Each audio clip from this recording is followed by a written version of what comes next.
रास्ते में ले चल, हमको बढ़िया मार्ग की ओर ले चल। दुनिया भटक गई है एकदम अपने मार्ग से। करना क्या चाहते हैं हो क्या गया, बोलना क्या चाहते हैं बोल क्या बैठे, चलना कहाँ था और चल कहाँ बैठे। मन में विचार तो कुछ अच्छे थे, लेकिन एकदम से वो विचार बदल कर किसी और काम में लग गए। घर के अंदर काम कोई अच्छा करवाना चाहते थे, लेकिन एकदम मन के भाव बदल गए हैं। हम लोग अच्छे इंसान की खोज में निकल रहे हैं। कोई अच्छा इंसान मिल जाए जो हमको समझा दे, कोई अच्छा इंसान मिल जाए जो हमको समझा दे। लेकिन बंधुओं ध्यान में रखो, आपको किसी अच्छे आदमी को खोजने की जरूरत नहीं है, किसी बढ़िया आदमी को खोजने की जरूरत नहीं है। आप खुद एक अच्छे इंसान बन जाओ, क्या पता कोई आदमी आपसे मिलकर उसकी यात्रा पूरी हो जाए। इसलिए हमको ही अच्छा बनना पड़ेगा, हमको ही बढ़िया बनना पड़ेगा, हमको ही नेक बनना पड़ेगा। यदि कोई भी धार्मिक अनुष्ठान होता है तो बढ़ चढ़कर साथ दिया करो।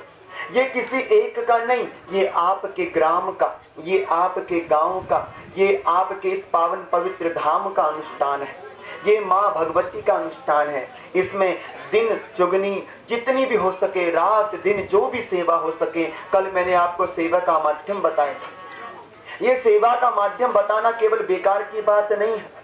हम लोग सबकी सेवा करते हैं, लेकिन भगवान के मंदिर में आकर हमारी सेवा बिल्कुल एकदम भंग हो जाती है। इसलिए देवी कथा जब भी हो, बार बार नहीं होगी, साल में एक बार होगी, हाँ बार बार तो नहीं होगी।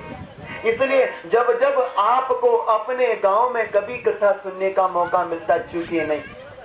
जीवन के तो काम कभी खत्म नहीं होंगे, हाँ प्रेम से बोलो जय माता दी। जीवन के कोई काम खत्म होने वाले हैं क्या? हाँ, बचपन से लेकर बुढ़ापा आने को तैयार है, क्या अभी भी कोई काम खत्म हो रहे हैं क्या? फिर जीवन में जब तक आपकी अंतिम श्वास चल रही है, काम तो भैया कभी खत्म होने वाला नहीं है। फिर जिंदगी भर काम काम काम। हाँ?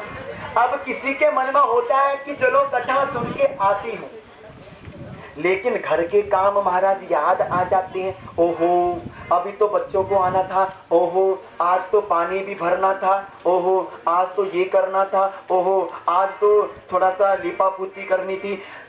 भगवान की कथा के वक्त ही सारे काम याद आते हैं, आगे पीछे कोई काम याद नहीं आता, कोई काम आगे पीछे याद नहीं आता। भैया ये गांव, ये माँ भगवती का गांव है, माँ भगवती की कथा चल रही है। जिंदगी भर काम खत्म होने वाले नहीं है। जब जब मौका मिलता है प्रयत्न करो ना। तभी तो तुलसीदास जी लिख बैठे रामचरितमानस में, क्या ग्रह कारज नाना जंजाला, क्या बोल गए? ग्रह कारज नाना जंजाला, ग्रह कारज नाना जंजाला, ग्रह कारज नाना जंजाला, ग्रह कारज नाना जंजाला। ते अति दुर्गम शैल विशाला,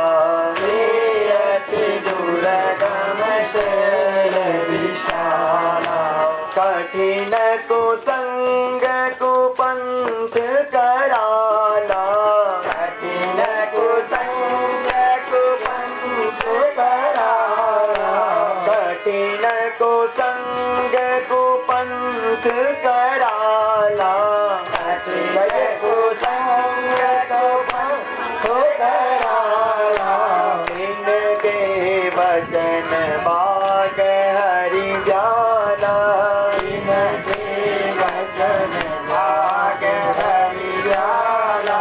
ग्रह कारज नाना जंजाला, ग्रह कारज नाना जंजाला, ग्रह कारज नाना जंजाला। ते अति दुर्गम छैल विशाला। तुलसीदास जी कहते हैं इंसान को लगता तो है मैं देवी की कथा सुनने के लिए जाऊं, लेकिन गृह कारज नाना जन जाला, लेकिन घर के काम काज इतने ज्यादा है कि कथा तो सुनने के लिए जाना था, लेकिन घर के काम काजों ने जाने से रोक दिया। और कठिन कुसंग कुपंथ कराला। अब जो लोग जाना तो चाहते हैं और वो कथा तक अपने कदम भी बढ़ा लेते हैं, लेकिन संगति मिल गई किनकी? कुसंग की संगति मिल गई। कहाँ जा रहे हो जी? अरे कथा सुनने के लिए जा रहे। कहा करोगे कथा में जाकर? वही राम रावण की लड़ाई, वही कृष्ण कंस की लड़ाई, वो देवी ने वही राक्षसों की लड़ाई। अरे लड़ाई लड़ाई देखने के लिए क्या जाना हो रहा है? वो तो तेरे घर में ही हो रही, घर में बैठ के देख लेना आराम से लड़ाई है। क्या जानने की जरूरत वहां पर? कठिन कुसंग कुपंथ कराना। जाने की इच्छा है महाराज, लेकिन लोग कुछ ऐसे मिल गए कि कोई जानने की जरूरत नहीं है। ज्ञान तो तेरे घर में ही बरसता है, सास के मुख से सुन ले, ससुर के मुख से सुन ले, वहां जाना जरूरी हो रहा है क्या? अब जीवन में कथा सुनने का मौका होते हुए भी हम अवसर चूक जाते हैं। क्यों? क्योंकि घर के काम काज इंसान को जीने नहीं देते। इसलिए बंधुओं, ये काम काज तो हमेशा बने रहेंगे। जब तक आपकी अंतिम श्वास रहेगी तब तक आपको ये काम काज से कभी छुटकारा नहीं मिल सकता है। इसलिए ध्यान रखना, जब तक रहेगी जिंदगी फुर्सत ना मिलेगी काम से। जब तक रहेगी जिंदगी फुर्सत ना मिलेगी काम से। कुछ समय ऐसा निकालो, प्रेम कर लो भगवान राम से, प्रेम कर लो, नहीं तो जिंदगी भर पछताते रहना। इसलिए ये ललक, ये उपासना केवल भक्त के अंदर ही आ सकती है। भक्त भले कितने भी दुर्गम स्थान क्यों ना हो, भले ही कितनी ऊंचाइयां क्यों ना हो, भले ही कितनी बाधाएं क्यों ना हो, भले ही कितनी विपरीत स्थितियां क्यों ना हो, भले जीवन में कैसे भी क्षण आ जाए, लेकिन जब जब उसको माँ भगवती बुलाती है तब तब वो कथा में आकर जरूर बैठता है। और यहाँ पर कोई किसी की मर्जी से नहीं आ सकता, यहाँ पर उस देवी की मर्जी होगी, उस माँ भगवती की मर्जी होगी, उस इष्ट देव की मर्जी होगी, तभी यहाँ पर आ सकते हो। जब तक वो नहीं चाहेगा आप लोग कथा में नहीं आ सकते हो। जब वो आपके टांगों में आकर बैठेगा तब आप भगवान की कथा में जाकर बैठोगे।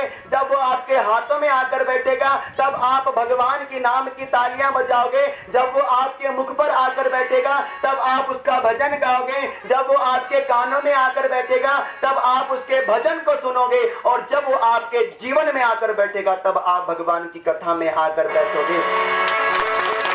नहीं बैठ सकते, नहीं तो उसकी कृपा के बिना।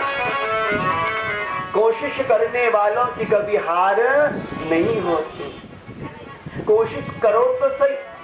जीवन में सब कुछ परिश्रम आप लोग कर रहे हो, लेकिन माँ भगवती की कथा में कोई परिश्रम करने की आवश्यकता नहीं है। जो चीज हमको कठिनाई से मिलती है उस चीज के पीछे तो हम लोग भाग जाते हैं बंधुओं, लेकिन जो चीज हमको बड़ी सरलता से मिल जाती है उसके पीछे हम कभी नहीं जाते। संसार में धन कमाना बहुत कठिन है, संसार में एक अच्छा मुकाम बनाना बहुत कठिन है, संसार में अपना नाम ऊपर चढ़ाना बहुत कठिन है, लेकिन भगवान को पाना सबसे आसान है, सबसे सरल है। लेकिन कोई पाना नहीं चाहता, नहीं चाहता कोई पाना। सब अपनी जिंदगी में मस्त है, सब मस्त है, कोई अपने स्वभाव में जीने को तैयार ही नहीं। हम किसी के स्वभाव को देखकर अपने स्वभाव को बदलने में टाइम नहीं लगाते। उसका स्वभाव मैला है, उसको देखकर हमने अपना स्वभाव बिगाड़ लिया। उसका स्वभाव कड़वा है, उसको देखकर हमने अपना स्वभाव बिगाड़ लिया। उसका स्वभाव छिन्न भिन्न है, उसके स्वभाव को देखकर हमने भी अपना स्वभाव छिन्न भिन्न। किसी के स्वभाव को देखकर, किसी की मर्यादाओं को देखकर आप अपने जीवन के स्वभाव को क्यों बदलते हो? बताइए, आपका स्वभाव क्या है? आपका स्वभाव प्रेम में जीना है, आपका स्वभाव आनंद में जीना है, आपका स्वभाव लड़ाई झगड़े से दूर रहना है, आपका स्वभाव केवल परमात्मा का चिंतन करना है, आपका स्वभाव हर एक जीव के ऊपर दया करना है, हर एक जीव के ऊपर। और हमारा ये स्वभाव हमसे अलग हो गया है, हम अपने स्वभाव से बिल्कुल पृथक हो चुके हैं, एकदम अलग कट गए हैं। हम लोग अपनी मस्ती में नहीं, अपने चैन में नहीं, अपने आनंद में नहीं, हर रोज अपनी परेशानियों को लेकर बैठे हैं, हर रोज अपने दुखों का गीत गा रहे हैं, हर रोज अपने ऊपर आने वाली विपदाओं के बारे में सोचकर चिंतित होकर परेशान हो रहे। ये चिंता रूपी जो आग इंसान के अंदर भड़क रही है, वो आग तब तक शांत नहीं होगी जब तक आप ठंडे दिमाग से ये नहीं सोचोगे कि मैं वास्तविकता में स्वभाव जो मेरा है वो शांति का स्वभाव है, वो आनंद का स्वभाव है। आज का इंसान परेशान क्यों है? सब कुछ होने के बाद भी परेशान क्यों? क्योंकि उसके जीवन से जो ये शांति रूपी शब्द है ना, वो हट गया। इंसान शांति को पाने के लिए कहां कहां नहीं भटक रहा। कोई कहीं भटकता है, कोई कहीं भटकता है, कोई घर परिवार छोड़ के जंगलों में जाने का प्रयत्न करता है कि वहां पर बैठ जाऊं, वहां शांति आ जाए। बंधुओं, ध्यान रखना, जब तक आपका जीवन है, जीवन में शांति कहीं प्राप्त नहीं हो सकती। तो शांति मिलेगी तो मिलेगी कहां पर? किसी की पड़ोस के घर में शांति नहीं मिलेगी। किसी के पड़ोस में जाकर द्वार खटखटा के बोले कि शांति, मेरे को शांति दे दे, नहीं मिलेगी शांति। शांति मिलेगी तो मिलेगी कहां से? एक बार भगवान श्री सारी दुनिया को उपहार बांट रहे थे। प्रेम से बोलो जय माता। सारी दुनिया को उपहार बांट रहे थे, किसी को कुछ देवे, किसी को कुछ देवे, किसी को कुछ देवे। बांटते बांटते जो शांति थी ना, शांति, वो भगवान के हाथों से नीचे गिर गई और भगवान ने चुपचाप से उसको अपने पैरों के नीचे दबा लिया। सबको जब देखकर भगवान खाली हुए, सब लोग चले गए, तो लक्ष्मी माता ने पूछा कि प्रभु, आपने दुनिया को तो सब कुछ दिया, लेकिन आपके हाथों से एक शांति घिरकर आपके पैरों में आ गई, तो आपने उसको छुपाया क्यों? आपने क्यों छुपाया? उसको दिया क्यों नहीं?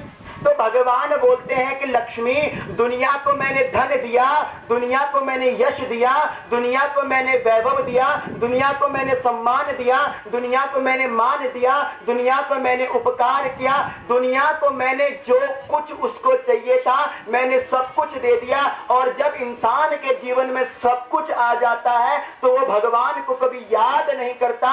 इसलिए मैंने दुनिया को दिया तो सब कुछ, लेकिन जो चीज उसको दी उससे कभी शांति उसको नहीं मिल सकती। इसलिए ताकि वो मेरे को याद कर सके, मेरी कृपा उसके ऊपर बरस सके, और जीवन में यदि किसी को शांति पानी हो और यदि वो मेरे चरणों में आकर झुक जाए तो मैं उसको शांति भी प्रदान कर दूंगा, शांति भी प्रदान कर दूंगा। भगवान के चरणों में शांति है बंधुओं, और कहीं नहीं, कहीं नहीं शांति। इसलिए भगवान के चरणों का सहारा, अपने गोविंद के चरणों का सहारा, अपने देव के चरणों का सहारा, अपने इष्ट के चरणों का सहारा लेना बहुत जरूरी। जीवन एक यात्रा है। जीवन क्या है? एक यात्रा है। कुछ समय के लिए संसार में रहोगे, काम काज करोगे, छोड़ छाड़ कर चले जाओगे। जीवन तो यात्रा है। जब तक आपको निभाना है निभाओ, चाहे काट के निभाओ, चाहे जी के निभाओ, चाहे हंस के निभाओ, चाहे रो के निभाओ, चाहे अज्ञानता में निभाओ, चाहे ज्ञानता में निभाओ, कैसे भी निभाओ, किस तरह से भी निभाओ, लेकिन जीवन है, जीकर जाना पड़ेगा। किसी तरह से भी जीकर जाओ, लेकिन जब तक जीवन किसी सद्गुरु के हाथ में देकर नहीं जाओगे, जब तक जीवन में गुरु का ज्ञान नहीं मिलता बंधुओं, हमारा जीवन अंधकार जैसा लगता है। अंधकारमय जीवन हो गया इंसान का। क्यों? परेशानियां कुछ नहीं है, दिक्कतें कुछ नहीं है, बस जीवन में प्रकाश करने वाला कोई गुरु चाहिए। हाँ, प्रकाश में जीने वाला इंसान वही हो सकता है जिसके ऊपर गुरु कृपा का हाथ बैठ जाए।